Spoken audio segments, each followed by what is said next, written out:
ఈరోజు ఆంధ్రప్రదేశ్ 9వ తరగతి సాంఘిక శాస్త్రం జియోగ్రఫీ టెక్స్ట్ బుక్‌లో 4వ పాఠానికి సంబంధించిన ముఖ్యాంశాలు చూద్దాం. 4వ పాఠం శీతోష్ణ స్థితి. ఇందులో 70 నుంచి 79 పేజీ వరకు పురోగమన ఋతుపవన కాలం లేదా వర్షాకాలం. ఈ పురోగమన ఋతుపవన కాలం మనం నైరుతి ఋతుపవన కాలం, నైరుతి ఋతుపవనాలు వచ్చే కాలం అని కూడా అంటారు. ఎప్పటికీ ఉత్తర మైదానంలోని అల్పపీడన పరిస్థితి తీవ్రమవుతుందంటే జూన్ ఆరంభం నాటికి ఉత్తర మైదానంలో అల్పపీడన పరిస్థితి తీవ్రమవుతుంది. ఓకే, ఇది దక్షిణార్ధకాలంలోని వ్యాపార పవనాలను ఆకర్షిస్తుంది. ఈ ఆగ్నేయ వ్యాపార పవనాలు ఎక్కడ ఉద్భవిస్తాయి అంటే దక్షిణ మహాసముద్రాల వెచ్చని ఉప ఉష్ణమండల ప్రాంతాలపై. ఇక్కడ అరేబియా సముద్రంలో కింద వైపు ఉండే ఆఫ్రికా, ఆ కిందకి ఇంకా వెళ్తే మనము భూమధ్య రేఖ వస్తుంది. భూమధ్య రేఖ దాటిన తర్వాత దక్షిణార్ధగోళంలోకి వెళ్తాం. ఆ దక్షిణార్ధగోళంలో ఉండే ఉప ఉష్ణ మండలంలోని పవనాలనేమో ఆగ్నేయ వ్యాపార పవనాలనేమో ఏవి ఆకర్షిస్తాయంటే ఉత్తర మైదానంలో అల్పపీడన పరిస్థితి ఆకర్షిస్తుంది. ఇవి భూమధ్య రేఖను దాటి నైరుతి దిశలో వీచి ఏ పవనాలుగా భారత ద్వీపకల్పం ప్రవేశిస్తాయంటే నైరుతి పవనాలుగా. ఇవి ఇక్కడ అల్పపీడన ప్రదేశం ఏర్పడింది కదా, అధిక పీడనం నుంచి అల్పపీడనం వరకు గాలిడి వేస్తాయి కాబట్టి అప్పుడు జూను జూలై గాలిడి వేస్తాయి కాబట్టి అప్పుడు ఏమవుతుందంటే ఇవి నైరుతి దిశగా, భారతదేశం యొక్క నైరుతి దిశగా ఎక్కడ ప్రవేశిస్తాయంటే భారతదేశంలోకి ప్రవేశిస్తాయి. ఈ పవనాలు వెచ్చని మహాసముద్రాలపై ప్రసరించినప్పుడు అవి ఉపఖండానికి సముద్రంగా తేమను తెస్తాయి. ఈ పవనాలు బలంగా ఉంటాయి. సగటున గంటకి ఎంత వేగంతో వేస్తాయంటే 30 కిలోమీటర్ల వేగంతో ఈ మహాసముద్రాల నుంచి అంటే అరేబియా మహాసముద్రం, దక్షిణ హిందూ మహాసముద్రం అంటాం కదా, అరేబియా మహాసముద్రం, ఆ వైపు నుంచి ఏమో ఇవి భారతదేశం వైపు వస్తాయి నైరుతి దిశగా. వాయువ్యంలోని చివర ప్రాంతాల మినహా అంటే రాజస్థాన్, గుజరాత్ ఆ ప్రాంతాలు మినహా, అవి అదే కదా వాయువ్య ప్రాంతం మన దేశానికి మినహా ఋతుపవన గాలులు సుమారు 1 నెలలో దేశమంతటా విస్తరిస్తాయి. భారతదేశంలో ఏ పవనాలు ప్రవేశించడం వల్ల వాతావరణంలో పూర్తి మార్పు వస్తుంది అంటే ఈ నైరుతి ఋతుపవనాలు మన భారతదేశంలోకి విస్తరించడం వల్ల వాయువ్య ప్రాంతంలో కొంత ప్రాంతం తప్ప భారతదేశం మొత్తం దాదాపు పవనాలు వేస్తాయి ఈ నైరుతి పవనాలు. ఈ కాలం ప్రారంభంలో పశ్చిమ కనుమల యొక్క పవనాభిముఖ ప్రాంతంలో ఎంతకంటే ఎక్కువగా చాలా భారీ వర్షాలు పడుతుందంటే 250 సెంటీమీటర్ల కంటే. ఇప్పుడు నైరుతి దిశ నుండి మన భారతదేశానికి వచ్చినప్పుడు పశ్చిమ కనుమలు ఇవి ఈ పవనాలను అడ్డుతాయి. పవనాలను అడ్డినప్పుడు ఏమవుతుందంటే పవనాలు పైకి లేచి, ఈ పవనాల పైకి లేచి తేమతో ఉంటాయి కాబట్టి పైకి లేచిన వల్ల వర్షాలు కురుస్తాయి. అవి ఎటువైపు కురుస్తాయి? అరేబియా సముద్రం వైపు. అంటే పశ్చిమ కనుమలకి అరేబియా సముద్రానికి మధ్యలో అరేబియా పశ్చిమ కనుమల యొక్క పశ్చిమ సైడు ఈ వర్షాలు ఎక్కువ కురుస్తాయి. అక్కడ భారీ ఎత్తున వర్షం కురుస్తుంది. ఇటువైపు అంటే పశ్చిమ కనుమలు ఇటువైపు అంటే తూర్పు వైపు ఏమవుతుందంటే పెద్ద వర్షఛాయ ప్రాంతం ఏర్పడుతుంది. మళ్ళీ ఇక్కడ దక్కనపూడి ప్రాంతాల్లో కూడా వర్షం చాలా తక్కువ కురుస్తుంది ఈ నైరుతి ఋతుపవనాల వల్ల. కానీ దక్కన పీఠభూమి మధ్యప్రదేశ్లో కొన్ని ప్రాంతాలు వర్షఛాయ ప్రాంతాలు ఉన్నప్పటికీ కొంత మొత్తంలో వర్షాన్ని పొందుతాయి. ఈ కాలంలో అత్యధిక వర్షపాతం దేశంలో ఏ ప్రాంతాల్లో కురుస్తుంది అంటే ఈశాన్య ప్రాంతాల్లో కురుస్తుంది. ఇప్పుడు మనం చెప్పుకున్నాం కదా, వర్షఛాయ ప్రాంతంలో మధ్యప్రదేశ్లో కొన్ని ప్రాంతాల్లో మాత్రం వర్షం తక్కువగా కురుస్తుంది, మిగిలిన అన్ని ప్రాంతాల్లో వర్షం ఎక్కువగా కురుస్తుంది. కానీ ఈ నైరుతి ఋతుపవనాల వల్ల ఈశాన్య ప్రాంతంలో ఎక్కువ వర్షం కురుస్తుందండి. నైరుతి నుంచి వచ్చే ఆ చివరి అరుణాచల్ ప్రదేశ్ లేకపోతే మేఘాలయలో ఉండే ప్రదేశాల్లో ఎలా వర్షం ఎక్కువ కురుస్తుందంటే నైరుతి ఋతుపవనాలు వచ్చేటప్పుడు అవి బంగాళాఖాతం మీదుగా పోయే పవనాలుగా మళ్ళీ అరేబియా సముద్రం మీద మన భారతదేశం వచ్చే పవనాలుగా విడిపోతాయి. మొదటి నైరుతి ఋతుపవనాలు కేరళను తాకినప్పుడు అవి దాటి ఏం చేస్తాయంటే బంగాళాఖాతం మీదుగా ఆ పైన ఉండే అరుణాచల్ ప్రదేశ్ వరకు పోతాయి. అరుణాచల్ ప్రదేశ్ చివరిని హిమాలయం కూడా అక్కడ వర్షపాతం ఎక్కువ కురుస్తుంది. ఇక్కడ మేఘాలయల్లో మనం లైన్గా చెప్పుకున్నాం కదా, గారో, కాశీ, జేనిత కొండలని, ఆ కొండలు లైన్గా ఉంటాయి కదా, అవి అడ్డంగా ఉండడం వల్ల ఏమవుతాయంటే అక్కడికి వెళ్ళి పవనాల పైకి లేచి వర్షం ఎక్కువ కురుస్తుంది. అక్కడ ఉండే మాసిన్ రాములు ఎక్కువ వర్షం కురుస్తూ ఉందని ముందు మనం చెప్పుకుందాం. అత్యధిక వర్షపాతం దేశంలో ఏ ప్రాంతాలు కురుస్తుంది అంటే ఈశాన్య ప్రాంతంలో కురుస్తుంది.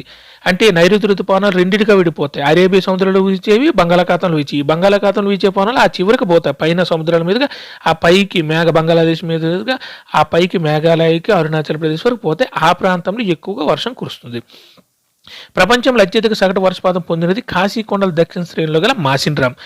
ఈ మాసిన్ రామ్ కాశీ కొండల దక్షిణ శ్రేణులు అంటే మేఘాలయలో గారో, కాశీ, జేనిత కొండలని భూస్వరూపాలు చెప్పినప్పుడు చెప్పుకున్నాం కదా, అందులో కాశీ కొండల మధ్యలో కాశీ కొండలు దక్షిణ వైపు అంటే క్రింది వైపు అంటే ఇటువైపు భారతదేశం వైపు అంటే లేదా బంగాళాఖాతం వైపు ఎక్కువ వర్షం కురుస్తుంది. అది అక్కడ ఉంది. మాసిన్ రామ్ కూడా అక్కడే ఉంది. ఎందుకు ఇటువైపు కురుస్తాయి? ఇటు నుంచి పవనాలు వెళ్తాయి. ఇటు నుంచి వెళ్తుంటే దక్షిణ వైపు నుంచి వెళ్తాయి కాబట్టి ఆ పర్వతాలకు దక్షిణ వైపు ఎక్కువ వర్షాలు కురుస్తాయి. గంగాలేలో వర్షపాతం తూర్పు నుండి పడమరకు వెళ్ళే కొలది తగ్గుతుంది. రాజస్థాన్, గుజరాత్లో కొన్ని ప్రాంతాలు తక్కువ వర్షపాతం నమోదవుతుంది. గంగాలోయలో ఈ చివర ఉండే గంగాలోయ అంటే దగ్గర బంగ్లాదేశ్ నుండి ఆ చివర గుజరాత్, రాజస్థాన్ వరకు ఉండే ఈ లోయలో ఏమవుతుందంటే వర్షపాతం ఆ లోపలికి వెళ్తున్న కొలితే తగ్గిపోతూ ఉంటుంది. ఎందుకంటే ఈ సముద్రం పైనుంచి గాలులు ఆ పైకి వెళ్ళారనుకోండి, అలా లోపలికి వెళ్తుంటే భూభాగం వాల్యూ పెరిగిపోతుంది. భూభాగం వాల్యూ పెరిగిపోతుందంటే గాలిలో తేమ తక్కువైపోతుంది. తేమ తక్కువైపోవడం కూడా వర్షాలు కూడా తక్కువగా పడతాయి. చివరికి వెళ్ళేసరికి గాలులు అనేవి తేమను కోల్పోయి పొడిగాల్లో ఉండడం వల్ల ఎక్కడి నుంచి పడమ నుండి తూర్పుకి వెళ్ళేసరికి వర్షపాతం చాలా తక్కువగా కురుస్తుంది. ఓకేనా. ఋతుపవనాలతో సంబంధం ఉన్న మరొక దృగ్విషయం ఏంటంటే వర్షపాతంలో ఏమి కలిగి ఉండడం, విరామాలు.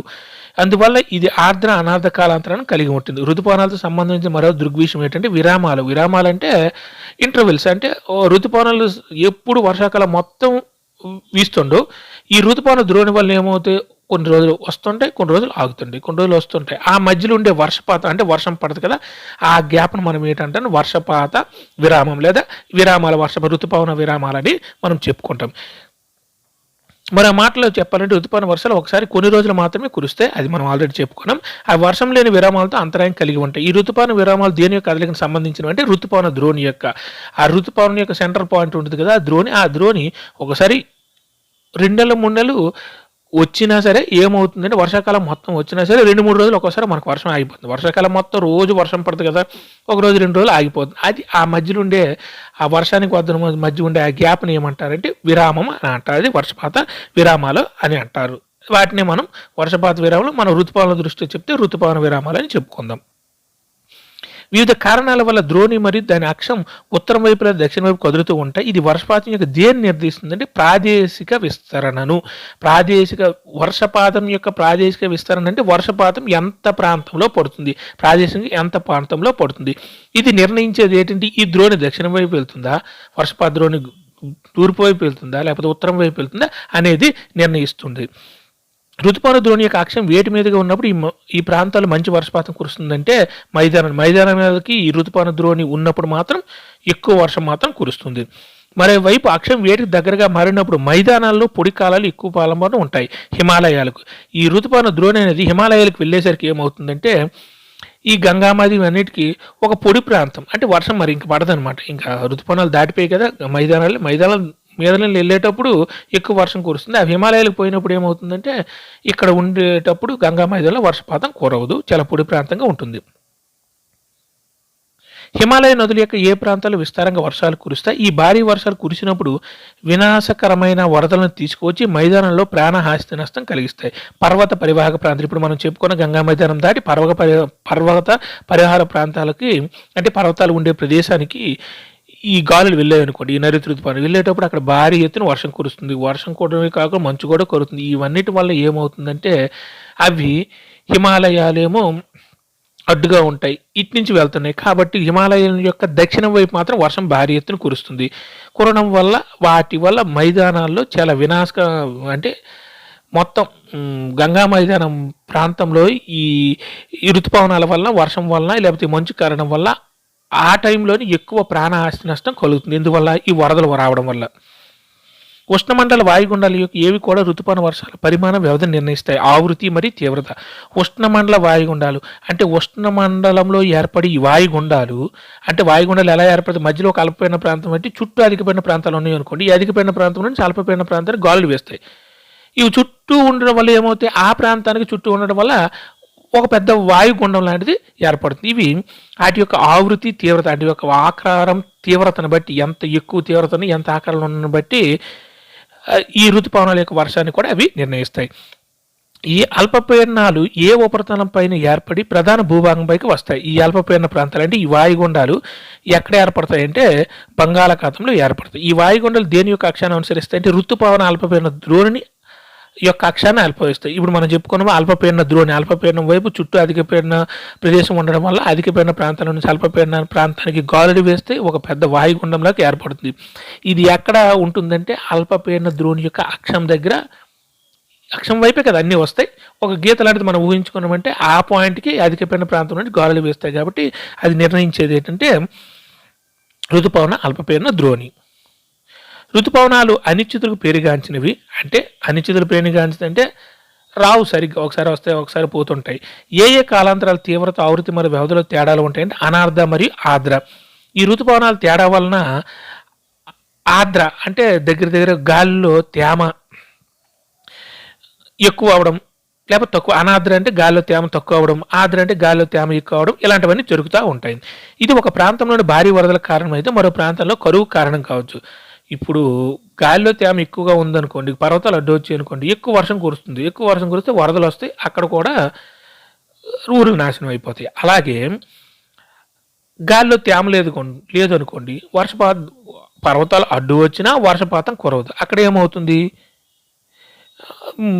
వరదల వల్ల నష్టం పోతే ఇక్కడ వర్షాలు పడక ఎండిపోయి నష్టం కలుగుతుంది. అదే కరువు వస్తుంది అనమాట. ఋతుపవనాల పురోగమనం తిరోగమనం ఎలా ఉంటుంది? అందువల్ల ఇది కొన్నిసార్లు దేశవ్యాప్తంగా ఉన్న లక్షలాది మంది రైతుల వ్యవసాయ ప్రణాళికకు భంగం కలిగిస్తుంది. ఈ ఋతుపవనాల పురోగమనం తిరోగమనం అంటే నైరుతి నుంచి వచ్చేవి మళ్ళీ పోయేవి, లేకపోతే ఈశాన్య దిశ నుంచి వచ్చేవి ఎలా ఉంటాయంటే క్రమరహితంగా ఉంటాయి, ఒక క్రమంగా ఉంటాయి. ఈ రోజు రావాలి, లేకపోతే ఈ డేట్నే రావాలని వాటికంటూ ఏమీ డేట్ లేదు కాబట్టి అవి నచ్చినట్టు వస్తుంటాయి. దీనివల్ల ఎవరు ప్రభావితం అవుతారంటే వ్యవసాయ పనులు చేసుకునే వాళ్ళు, లేకపోతే ఎక్కువగా ఎవరు ప్రభావితం అవుతారంటే రైతులు మాత్రం ప్రభావితం అవుతారు. ఎందుకంటే వాళ్ళు ఈ రోజున వర్షపాతం పడుతుంది, లేకపోతే వర్షాలు పడతాయని పంట వేస్తారు. అవి ఏమో 2 నెలలు పోయిన తర్వాత వస్తాయి ఒకసారి, లేకపోతే ముందే 15 రోజుల ముందు వచ్చేస్తే ఇలాంటి జరగడం వల్ల ఏమవుతుంది, పంట యొక్క నష్టాన్ని వాళ్ళు అనుభవిస్తూ ఉంటారు. తిరోగమన ఋతుపవనాలు లేదా ఋతుపవనాల తరువాత లేదా సంధికాలం. తిరోగమన ఋతుపవనాలు లేదా ఋతుపవనాల తర్వాత లేదా సంధికాలం. ఏ నెలలో సూర్యుడు దక్షిణ వైపుగా స్పష్టంగా కదలడంతో ఉత్తర మైదానంలో ఋతుపవన ద్రోణి లేదా అల్పపీడన ద్రోణి బలహీనంగా పడుతుంది. దీని క్రమంగా అధిక పీడన వ్యవస్థ భర్తీ చేస్తుంది. ఇప్పుడు జూన్, జూలై, ఆగస్టు, సెప్టెంబర్ వరకు ఇది వర్షాకాలం కదా. నైరుతి ఋతుపవనంలో వర్షం కురుస్తుంది, ఉత్తర మైదానంలో వర్షం కురుస్తుంది, హిమాలయాల్లో వర్షం కురుస్తుంది, మన ఎక్కడ తూర్పు వైపు కూడా వర్షం కురుస్తుంది, అన్ని వైపులు కూడా వర్షం కురుస్తుంది. కానీ ఉత్తర మైదానాల్లో అల్పపీడన ద్రోణి అనేది అంటే సూర్యుడు ఏమవుతాడంటే వేసవి కాలంలో ఉత్తరం వైపు అంటారు, ఉత్తర ధ్రువం వైపు సూర్యకిరణాలు స్ట్రైట్గా పడతాయి. ఇప్పుడు వేసవికాలం దాటి సెప్టెంబర్, అక్టోబర్ ఆ టైం వచ్చేసరికి సూర్యుడు దక్షిణార్ధ గోళంలోకి వచ్చేస్తాడు. దక్షిణార్ధ గోళం రావడం అంటే ఏంటంటే మన భూమి దక్షిణార్ధ గోళానికి తిరిగేటప్పుడు ఆ సూర్యుని యొక్క వెలుతురు స్ట్రైట్గా దక్షిణార్ధ గోళంలో పడుతుంది. అప్పుడు ఏమవుతుంది, ఉత్తరార్ధ గోళంలో ఉన్న అల్పపీడన స్థితి ఏమో క్రమంగా అధిక పీడన స్థితిగా, అంటే చల్లదనం పెరుగుతూ ఉంటే లోపల పీడనం కూడా పెరుగుతూ ఉంటుంది. అంటే సూర్యుని వేడి తగ్గుతుంటుంది, వేడి తగ్గుతుంటే పీడనం పెరుగుతూ ఉంటుంది అనమాట. ఏ నెల అంటే అక్టోబర్, నవంబర్ నెలలో, అంటే శీతాకాలం వచ్చేస్తుంది. నైరుతి ఋతుపవనం బలహీనపడి క్రమంగా ఉపసంచరించుకోవడం ప్రారంభించాయి. ఏ నెల ప్రారంభం నాటికి ఋతుపవనాల ఉత్తర మైదానాన్ని నిష్క్రమిస్తాయి. ఈ నైరుతి ఋతుపవనాలు ఏమవుతాయంటే ఇంకా ఆగిపోతాయి. ఇంకా శీతాకాలం వచ్చేసరికి ఈ నైరుతి ఋతుపవనాలు ఇంకా ఆగిపోతాయి. అక్టోబర్ నెల అయ్యేసరికి పూర్తిగా ఉపసంహరించుకోవడం అని ఇంకా ఆగిపోతాయి, లేకపోతే వెనక్కి వచ్చేస్తాయి. ఎక్కడి నుంచి, ఉత్తరం నుంచి. ఓకేనా. శుష్క వర్షాకాలం నుండి అనార్ధ శీతాకాల పరిస్థితులు పరివర్తనం చెందే సంధికాలంగా ఏ నెలను చెప్తారంటే అక్టోబర్, నవంబర్ నెలని. అక్టోబర్ నెల నుండి ఏడుగా చెప్తారంటే శుష్క వర్షపాతం ఎక్కువగా ప్రదేశం నుండి అనార్ధ శీతాకాల పరిస్థితులు పరివర్తన చెందే సంధికాలం ఏ నెల చెప్తారంటే అక్టోబర్ నవంబర్లో శుష్క వర్షాకాలం అంటే అక్కడ ఎండ ఎక్కువగా ఉంటుంది. ఎండాకాలంలో వర్షం పడే కాలం నుంచి అనార్ధ శీతాకాలం. అనార్ద్ర అంటే ఆర్ద్ర కాని, ఆర్ద్ర అంటే తేమ ఉండటం, గాలిలో తేమ ఉండటం. అనార్ద్ర అంటే గాలిలో తేమ లేని శీతాకాల పరిస్థితులు పరివర్తన చెందే సంధికాలం ఏ నెలని చెప్తారంటే అక్టోబర్, నవంబర్ నెలలో. అక్టోబర్, నవంబర్ నెలలో వేడిగా ఉంటుంది, వర్షం ఉంటుంది. శీతాకాలం వస్తుంది, అది ఎక్కడి నుంచి ఎక్కడ మారుతుందంటే వేడిగా ఉండి వర్షం పడే స్థితి నుంచి, వాతావరణ స్థితి నుంచి అనార్ధ శీతాకాలం శీతాకాలం వచ్చి అందులో గాలిలో తేమ ఉండదు, అంటే కొంచెం తేమ ఉంటుంది. ఆ శీతాకాలం కూడా శీతాకాలంగా మార్పు చెందే నెలని ఏ నెలని చెప్తారంటే అక్టోబర్, నవంబర్ నెలని చెప్తారు. నిర్మల ఆకాశాలు, ఉష్ణోగ్రతల పెరుగుల ద్వారా దేనిని గుర్తించవచ్చు? ఋతుపవన తిరోగమనాన్ని గుర్తించవచ్చు. నిర్మలంగా ఉండే ఆకాశాలు అంటే మేఘాలు ఇంకా పోతాయి, ఉష్ణోగ్రతలు పెరుగుతూ ఉంటాయి. దేనిని గుర్తించవచ్చు అంటే ఋతుపవన తిరోగమనాన్ని గుర్తించవచ్చు. భూమిపై అత్యంత తేమతో కూడి ఉన్న ప్రదేశం ఏంటంటే మాసినరం. ఆల్రెడీ చెప్పుకున్నాం కదా, భూమిపై అత్యంత తేమతో కూడిన ప్రాంతం, ఎక్కువ వర్షపాతం పడే ప్రాంతం మాసినరం. ఏది స్టాలగ్మైట్ గుహ నేల భాగం నుండి పైకి పెరిగే సున్నప్రాయి. అంటే గుహ ఉంటే ఆ నేల భాగం నుంచి పైకి పెరుగుతుంది సున్నప్రాయి. మరి స్టాలక్టైట్ గృహ పైకప్పు భాగం నుండి క్రిందికి పెరిగే సున్నప్రాయి. ఈ స్టాలక్టైట్ అంటే గృహ పైన అంటే ఆ పైనుంచి కిందకి పెరిగితే సున్నప్రాయి పెరిగితే దాన్ని స్టాలక్టైట్ అంటారు.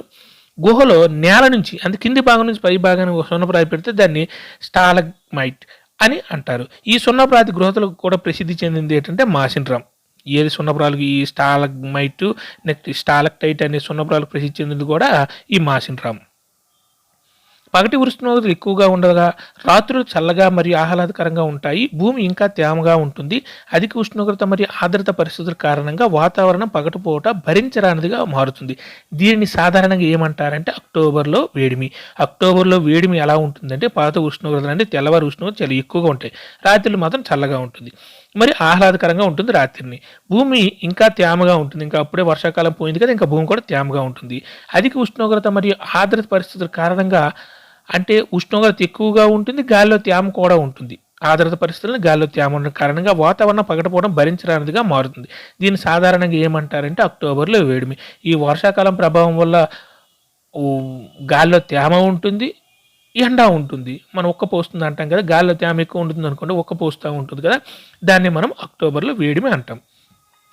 ఎప్పుడు ఉత్తర భారతదేశంలో ఉష్ణమాపకంలో పాదరస మట్టం వేగంగా తగ్గడం ప్రారంభమవుతుంది. పాదరస మట్టం వేగంగా తగ్గడం అంటే దాని అర్థం ఏంటి? ఉష్ణోగ్రతలు పడిపోవడం అని అర్థం. అక్టోబర్ రెండో భాగంలో.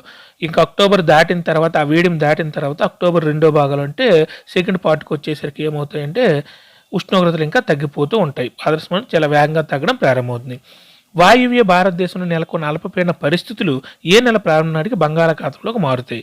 ఈ అక్టోబర్ అయిపోయిన తర్వాత నవంబర్ నెలకు వచ్చేసరికి పైనున్న ఆసియా ఖండంలో ఏర్పడే అధిక పీడన గాలులు ఇలా అరుణాచల్ ప్రదేశ్ దాటి హిమాలయాలు దాటుకుంటూ కొన్ని దాటుతాయి, కొన్ని హిమాలయాల పక్క నుంచి వచ్చి బంగాళాఖాతంలో చేరి లేకపోతే స్ట్రైట్గా వచ్చి బంగాళాఖాతంలో చేరుతాయి. ఇప్పుడు ఈ నవంబర్లో. ఈ మార్పు తుఫాను వాయుగుండాలు ఏర్పడంతో ముడిపడి ఉంది. ఇవి ఎక్కడ ఆవిర్భవిస్తాయంటే అండమాన్ సముద్రంలో. ఈ మార్పు తుఫాను వాయుగుండాలు, ఈ వాయుగుండాలు ఎక్కడ ఏర్పడతాయంటే బంగాళాఖాతంలో ఏర్పడతాయి. నార్మల్గా అయితే అండమాన్ సముద్రంలో ఏర్పడతాయి. అండమాన్ సముద్రంలో ఎందుకు ఏర్పడతాయంటే మధ్యలో ప్రదేశం ఉంటుంది, చుట్టుపక్క సముద్రం ఉంటుంది, అంతే కదా. వర్షం మధ్యలో ఎండ ఎక్కువగా పడడం వల్ల ఆ ప్రదేశంలో అల్పపీడన ప్రాంతం ఏర్పడుతుంది. చుట్టూ సముద్రం ఉండడం వల్ల అక్కడ అధికపీడన ప్రాంతం అవుతుంది. అధికపీడన ప్రాంతం నుంచి ఇక్కడికి అల్పపీడన ప్రాంతాల వైపు గాలులు వేస్తే పెద్ద వాయుగుండం ఏర్పడుతుంది. ఇవన్నీ వాయుగుండాలు ఏర్పడి ఈ ఏంటంటే పైనుంచి వచ్చే ఈ ఈశాన్య ఋతుపవనాల వలన జెట్ ప్రవాహాల వలన ఇవన్నీ ఏమవుతాయంటే మన భారతదేశం వైపు వచ్చేస్తాయి. భారతదేశం వైపు వచ్చడం వల్ల ఈ తమిళనాడు, ఆంధ్రప్రదేశ్, భారతదేశం తూర్పు వైపు వస్తాయి. తమిళనాడు, ఆంధ్రప్రదేశ్ ఈ ప్రాంతంలో ఏమవుతుందంటే భారీ ఎత్తున వాయుగుండాలు వచ్చి అల్పపీడన ద్రోణులు ఏర్పడి భారీ ఎత్తున వర్షాలు పడుతూ ఉంటాయి. ఇదన్నీ ముందుగా నేర్చుకుందాం.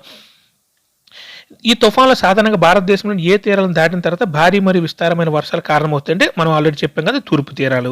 ఈ ఉష్ణమండల తుఫాన్లు తరచుగా చాలా వినాశకరమైన ఎక్కడ జనసాంద్రత కలిగిన గోదావరి, కృష్ణ, కావేరి డెల్టా తరచుగా తుఫాన్లు బారిన పడుతున్నాయి. ఈ తుఫాన్లు తీవ్ర ప్రాణ ఆస్తి నష్టాన్ని కలిగిస్తాయి. కొన్నిసార్లు ఈ తుఫాన్లు ఒడిశా, పశ్చిమ బెంగాల్ మరియు బంగ్లాదేశ్ తీరాలకు చేరుకుంటాయి. ఈ అల్పపీడన తుఫాన్ల వల్ల ఏ తీరంలో అత్యధిక వర్షపాతం సంభవిస్తుంది? కోరమండల తీరం. కోరమండల తీరం అంటే తమిళనాడు తీరం. ఓకేనా. ఈ కోరమండల తీరంలో ఈ తుఫాన్ల వల్ల వర్షపాతం కురిస్తే మనం నేర్చుకున్నాం కదా, అండమాన్ నికోబార్ వదిలి తుఫాన్లు ఏర్పడతాయి. అవి ఏమవుతాయి? భారతదేశానికి తూర్పు ప్రాంతంలోకి వస్తాయి. తూర్పు ప్రాంతంలో వచ్చి ఈ కోరమండల తీరంలో అంటే తమిళనాడు ప్రాంతంలో ఎక్కువ ఈ తుఫాన్లు వస్తూనే ఉంటాయి. ఎక్కడ? శీతాకాలంలో అక్టోబర్లో గుర్తుపెట్టుకుని, అక్టోబర్లో శీతాకాలంలో ఈ తమిళనాడులో వర్షాలు ఎక్కువగా పడుతుంటాయి, వాయుగుండాలు ఎక్కువగా వస్తుంటాయి, తుఫాన్లు కూడా వస్తూనే ఉంటాయి. అలా పైకి వెళ్తున్న కొలది ఆంధ్రప్రదేశ్ ఇటుపక్క ఉండే ఒడిశా, పశ్చిమ బెంగాల్ రేవులు కూడా ఈ తుఫాన్లు చేరుతూ ఉండి తీవ్ర నష్టాన్ని కలిగిస్తూ ఉంటాయి. వర్షపాత విస్తరణ, మన భారతదేశం వర్షపాత విస్తరణ ఎలాగుందో చూద్దాం. పశ్చిమ తీరం మరియు ఈశాన్య భారతదేశంలోని భాగాల సంవత్సరానికి సుమారు ఎంత వర్షపాతం పొందుతాయంటే 400 సెంటీమీటర్లు. మనం నేర్చుకున్నాం కదా, నైరుతి ఋతుపవనాల వలన ఏ భాగంలో ఎక్కువ వర్షపాతం పడుతుందంటే ఈశాన్య భాగంలో ఎక్కువ వర్షం పడుతుంది. ఈశాన్య భాగంలో ఉండేవి ఏంటంటే పశ్చిమ తీరం మరియు ఈశాన్య భాగం. పశ్చిమ తీరంలో మరియు ఈశాన్య భాగాలు సంవత్సరానికి సుమారు ఎంత వర్షపాతం పొందుతుందంటే 400 సెంటీమీటర్లు. అయితే పశ్చిమ రాజస్థాన్ మరియు దాని పరిసర ప్రాంతాలు గుజరాత్, హర్యానా, పంజాబ్లో వర్షపాతం ఎంతకంటే తక్కువగా ఉంటుందంటే 60 సెంటీమీటర్ల కన్నా తక్కువగా ఉంటుంది. ఇప్పుడు పశ్చిమ తీరం వల్ల నైరుతి పవనాలు మన భారతదేశంలోకి ఎంటర్ అయ్యేసరికి అడ్డుపడే పెట్టిన పశ్చిమ కనుమలు కాబట్టి ఆ పశ్చిమ తీరంలో ఎక్కువ వర్షం కురుస్తుంది. ఇలా కేరళను దాటి బంగాళాఖాతం మీదలో పైకి వెళ్ళడం వల్ల ఈ నైరుతి ఋతుపవనాలు పైకి వెళ్ళడం వల్ల అక్కడ అరుణాచల్ ప్రదేశ్లో హిమాలయ పర్వతాలు, నెక్స్ట్ ఇక్కడ ఉండే మేఘాలయ కొండలు ఇవన్నీ ఆపడం వల్ల ఏమవుతుంది, అక్కడ ఎక్కువ భారీ వర్షం కురుస్తుంది. దగ్గర 400 సెంటీమీటర్లు. అంటే భారతదేశంలో అత్యధిక వర్షాలు పడే ప్రాంతాలు ఏంటంటే ఆ దగ్గర ఉండే మేఘాలయ ప్రాంతాలు, అరుణాచల్ ప్రాంతాలు, ఈ పశ్చిమ కనుమల యొక్క పశ్చిమ కనుమల యొక్క పశ్చిమ భాగం అరేబియా సముద్రం భాగం ఎక్కువ వర్షాలు కురుస్తూ ఉంటాయి. ఎక్కడ తక్కువ వర్షాలు కురుస్తాయంటే 60 సెంటీమీటర్ల కంటే తక్కువ గుజరాత్, హర్యానా, పంజాబ్లో. ఎందుకంటే నైరుతి ఋతుపవనాలు వచ్చినా సరే అవి ఈ గంగా మైదానం గుండా పశ్చిమ నుండి తూర్పుకి వెళ్ళేసరికి ఏమవుతాయంటే గాలిలో తేమ తగ్గిపోద్ది. అక్కడికి వెళ్ళేసరికి వర్షం కురవడానికి గాలిలో తేమ ఉండదు కాబట్టి ఆ ప్రాంతంలో వర్షం ఎక్కువగా పడదు. కాబట్టి అక్కడ ఎడారులు ఏర్పడుతూ ఉంటాయి. దక్కన్ పీఠభూమి లోపల భాగంలో తూర్పు సహ్యాద్రి ప్రాంతాల్లో వర్షపాతం వాటిలాగే తక్కువగా ఉంటుంది. ఈ ప్రాంతాలు ఎందుకు తక్కువ వర్షపాతం ఉంచాయి కాబట్టి మనం చెప్పుకోను కదా వర్షఛాయ ప్రాంతాలు. అంటే దక్కన పీఠం లోపల ఇప్పుడు నైరుతి ఋతుపవనాలు భారతదేశం వచ్చేటప్పుడు పశ్చిమ కోణంలో అడ్డుతాయి. అవి పశ్చిమ వైపు మాత్రమే, పశ్చిమ కోణంలో పశ్చిమ అరేబియా సముద్రం వైపు మాత్రమే వర్షాన్ని కురుస్తాయి. ఇటు తూర్పు వైపుకి ఇంకా వర్షం కురదు. ఎందుకంటే గాలిలో తేమ మొత్తం పూర్తిగా అయిపోతుంది. ఏవో మిగిలిన పవనాలు వచ్చి కొంచెం వర్షం, చాలా తక్కువ వర్షం కురవడం వల్ల అది ఒక పెద్ద వర్షఛాయ ప్రాంతంగా ఏర్పడి ఇటుపాటు ఉండే దక్కనపీఠ ప్రాంతాలు, నెక్స్ట్ సహ్యాద్రి పర్వతాలు అంటే పడమటి కనుమలు, ఈ పడమటి కనుమల తూర్పు వైపు కూడా వర్షపాతం చాలా తక్కువగా కురుస్తూ ఉంటుంది. తక్కువ వర్షపాతం నమోదవుతున్న మూడో ప్రాంతం ఏ ప్రాంతం ఉందంటే జమ్మూ కాశ్మీర్లో లేహ్ పరిసర ప్రాంతం. తక్కువ వర్షపాతం నమోదవుతున్న మూడో ప్రాంతం ఏంటంటే జమ్మూ కాశ్మీర్లో లేహ్ పరిసర ప్రాంతం. దేశంలోని మిగిలిన ప్రాంతం అంతా ఒక మోస్తరు వర్షాలను పొందుతుంది. హిమపాతం ఏ ప్రాంతానికి పరిమితమైందంటే హిమాలయ ప్రాంతానికి. దేశం మొత్తం వర్షాలు కురుస్తాయి, మోస్తరు వర్షాలు కురుస్తాయి ఋతుపవనాల వల్ల. కానీ హిమపాతం ఎక్కడ ఉంటుందంటే హిమాలయ ప్రాంతానికి మాత్రం పరిమితమై ఉంటుంది. వేటి స్వభావం కారణంగా వార్షిక వర్షపాతం ప్రతి సంవత్సరం మారుతూ ఉంటుంది. ఋతుపవనాల స్వభావం కారణంగా మనం చెప్పుకోను కదా, ఏదైనా మన భారతదేశానికి ఋతుపవన కాలమైన ఎందుకు అంటామంటే, ఋతుపవన సీజన్ ఎందుకు అంటామంటే ఎఫెక్ట్ చేసే మనం ఈ ఋతుపవనాలు మాత్రమే.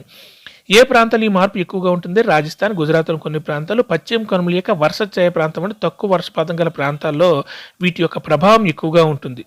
వీటి యొక్క ప్రభావం వర్షాలు ఎక్కువ పడే ప్రాంతాలు కాదు, వర్షం తక్కువ పడే ప్రాంతాలని ఇవి ఎక్కువగా ఎఫెక్ట్ చేస్తాయి. ఆ విధంగా అధిక వర్షపాతం ఉన్న ప్రాంతాలు వేటి వల్ల ప్రభావితం అవుతాయంటే వరదల వల్ల. కొన్ని వర్షస్థాయి ప్రాంతాలు ఉండడం వల్ల ప్రభావితం అయితే, కొన్ని ఎక్కువ వర్షపాతం పడి వరదల వల్ల ప్రభావితం అవుతాయి. తక్కువ వర్షపాతం ఉన్న ప్రాంతాలు ఏ ప్రాంతాలుగా ఉంటాయంటే కరువు పీడిత ప్రాంతాలుగా ఉంటాయి. వర్షపాతం తక్కువ వల్ల ఏమవుతుంది, నీరు దొరక్క కరువు ప్రాంతాలుగా ఏర్పడతాయి. ఒక సమైక్యబంధంగా ఋతుపవనాలు ఏవి మధ్య ఆసియా నుండి వచ్చే అతి శీతల పవనాల నుండి ఉపఖండాన్ని రక్షించే విధానం మీరు ఇప్పటికే తెలుసుకున్నారు. మనం ఆల్రెడీ నేర్చుకున్నాం కదా, ఆసియా ఖండం యొక్క భాగంలో అంతర్గత భాగాలలో అధికపడిన ప్రాంతాలు ఏర్పడి ఆ సమయానికి మన భారతదేశం అల్పపడిన ప్రాంతాలు ఏర్పడితే అటు నుంచి గాలులేమో ఇలా హిమాలయాల మీద దాటుకుంటూ లేకపోతే అరుణాచల్ ప్రదేశ్ వైపు వస్తే మన భారతదేశానికి గాలులు వస్తాయి. కానీ ఆ చల్లని గాలులు మన భారతదేశానికి వచ్చేటప్పుడు హిమాలయాలు అడ్డుకుంటాయి. అవి లేదనుకోండి మన భారతదేశం పూర్తిగా మంచుతో కూరుకుపోతుంది అనమాట ఆ చల్లగాలులకి. ఓకేనా, ఇది మనం ఆల్రెడీ తెలుసుకున్నాం. ఒకే అక్షాంశంపై గల ఇతర ప్రాంతాలతో పోలిస్తే ఏ ప్రాంతం ఏకరీతికి అధిక ఉష్ణోగ్రత కలిగి ఉండడానికి ఇది వీలు కల్పిస్తుంది? ఉత్తర భారతదేశం. మిగిలిన ప్రాంతాలలో మిగిలిన ఖండాలతో పోలిస్తే భారతదేశంలో మామూలుగా చలని గాలు వియ్యవు. ఎందుకంటే మనకు హిమాలయ పర్వతాలు అడ్డుగా ఉండడం వల్ల మిగిలిన ప్రాంతాలతో పోలిస్తే ఒకే అక్షాంశం పైన ఉన్న ప్రాంతాలతో పోలిస్తే మన భారతదేశంలో అధిక ఉష్ణోగ్రతలు ఉంటాయి. ఓకేనా, అంటే వాటితో పోల్చుకుంటే ఎక్కువ ఉష్ణోగ్రతలు ఉంటాయి. అదేవిధంగా ఏ ప్రాంతం మూడు వైపుల సముద్ర ప్రభావంతో మితమైన ఉష్ణోగ్రత కలిగి ఉంటుంది. ఇటువంటి మితమైన స్వభావం ఉన్నప్పటికీ ఉష్ణోగ్రత పరిస్థితుల్లో తీవ్ర వైవిధ్యాలు ఉన్నాయి. ద్వీపకల్ప పీఠభూమి. ఈ ద్వీపకల్ప పీఠభూమిలో మితమైన ఉష్ణోగ్రతలు ఎందుకు ఉంటాయని, ద్వీపకల్ప పీఠభూమికి తూర్పుకి పశ్చిమానికి మధ్య సముద్రాలు ఉంటాయి. ఈ సముద్రాలకి ఉండడం వల్ల ఏమవుతాయంటే మిత ప్రభావం అంటే సముద్రాల పక్కన ఉన్నాం అనుకోండి, రాత్రిలో ఉష్ణోగ్రత పగల్లో ఉష్ణోగ్రతలో డిఫరెన్సెస్ చాలా తక్కువగా ఉంటాయి. ఎందుకంటే రాత్రి భూమి వేరంగా చల్లారుతుంది. సముద్రం అంటే నీరు లేటుగా వేడికి లేటుగా చల్లారుతుంది. రాత్రికి వచ్చేసరికి ఏమవుతుందంటే భూమి వేరంగా చల్లబడిపోద్ది, నీరు లేటుగా చల్లారుతుంది. లేటుగా చల్లారబోతున్నప్పుడు భూపవనాలు అంటే ఈ అల్పపీడన ప్రాంతం ఏర్పడుతుంది కదా సముద్రాల వైపు, అంటే అవి ఇంకా కొంచెం వేడిగా ఉంటాయి కదా, ఇటు నుంచి భూపవనాలు అడిపోతాయి. అలాగే రివర్స్లో తెల్లవారయ్యేసరికి ఏమవుతుందంటే ఇంకా సముద్రం నీరు చల్లగా ఉంటుంది. భూమి మాత్రం ఫాస్ట్‌గా వేడెక్కుతుంది. అప్పుడు అటు నుంచి ఇటు పవనాలు ఇటు పక్క వస్తాయి. సముద్రం నుంచి పవనాలు సముద్ర పవనాలు భూమిపైకి వస్తాయి. దీనివల్ల ఏమవుతుందంటే టెంపరేచర్‌లో డిఫరెన్స్ చాలా తక్కువగా ఉంటాయన్నమాట రాత్రి పగలతో పోలిస్తే. ఏది ఏమైనటికీ భారత ఉపఖండంలో వేటి సమీకృత స్వభావం చాలా స్పష్టంగా ఉంటుంది. ఋతుప్రాణాల యొక్క సమీకృత అంటే యూనిఫైడ్ నేషన్ అనేది చాలా స్పష్టంగా ఉంటుందన్నమాట. పవన వ్యవస్థల వాతావరణ సంబంధిత పరిస్థితులు కాలానుగుణ మార్పు వల్ల ఏం ఏర్పడుతుందంటే ఋతువుల లయ చక్రం. ఒక సర్కిల్ లాంటిది ఏర్పడుతుంది. లయ అంటే ఒక ఏమంటారు ఒక రిథం లాగే ఏర్పడుతుందన్నమాట. పవన వ్యవస్థలు వాతావరణ సంబంధిత పరిస్థితులు కాలానుగుణ మార్పుల వల్ల ఏం ఏర్పడుతుందంటే ఋతువుల లయ చక్రం ఏర్పడుతుంది. వర్షపాత అనిశ్చితులు అసమాన విస్తరణలు కూడా వేటి లక్షణమే. ఋతుపవనాలు వర్షపాత అనిశ్చితులు అంటే సర్టెన్ టైంకి ఇంకా పడవన్నమాట. అసమాన విస్తరణతో ఒక ప్రాంతంలో ఎక్కువ పడితే ఒక ప్రాంతంలో తక్కువగా పడుతుంటాయి ఈ వర్షపాత విస్తరణలు అనేవి. దేనివల్ల అంటే ఇది కూడా ఋతుపవనాల ప్రభావం వల్లనే. భారతీయ భూస్వరూపం, దాని జంతు వృక్షజాలం, దాని వ్యవసాయ కాలమానం, వారి పండుగలతో సహా ప్రజల జీవన విధానం ఏ దృగ్విషయం చుట్టూ తిరుగుతుందంటే ఒక సమైక్యబంధంగా ఋతుపవనాలు. సింపుల్గా ఋతుపవనాల చుట్టే మనం భారతదేశంలో ఉండే ప్రజలు నెక్స్ట్ వృక్షాలు జంతువులు అన్నీ ఈ ఋతుపవనాల చుట్టూ మాత్రమే తిరుగుతూ ఉంటాయి. వీటి వల్ల ఆటి ఎఫెక్ట్ వల్ల మనకు వర్షాలు కురిస్తే వాటి ఎఫెక్ట్ వల్ల ఋతుపవనాలు రాబోతే అధిక వేడి ఉంటుంది. ఇవన్నీ మనం వాటి మీద మాత్రమే ఆధారపడి ఉంటాయి. వీటి మీద అంటే ఋతుపవనాల వల్ల. ప్రతి సంవత్సరం ఒక ఉత్తరం నుండి దక్షిణం వరకు మరియు తూర్పు నుండి పడమర వరకు భారతదేశ ప్రజలు ఋతుపవనాల రాక కోసం ఆసక్తిగా ఎదురు చూస్తుంటారు. వ్యవసాయ కార్యకలాపాలు నిర్వహించడానికి నీటిని అందించడం ద్వారా దేశం మొత్తాన్ని ఏకతాటిపై నిలిపేవి ఋతుపవనాలు మాత్రమే. ఓకే, ఈ నీటిని తీసుకువెళ్ళే నదీ లోయలు కూడా ఒకే నదీ లోయ విభాగంగా ఏకమవుతున్నాయి. ఈ నీటిని తీసుకెళ్లే విభాగాలు కూడా నదీ లోయలు కూడా ఒకే నదీ లోయ విభాగంగా ఏకమవుతున్నాయి. పూర్తిగా మన భారతదేశం ఋతుపవనాల శీతోష్ణ కలిగి ఉండి ఋతుపవనాల మీద మాత్రమే ఆధారపడి ఉంటుంది. ఓకేనా, థ్యాంక్ యూ.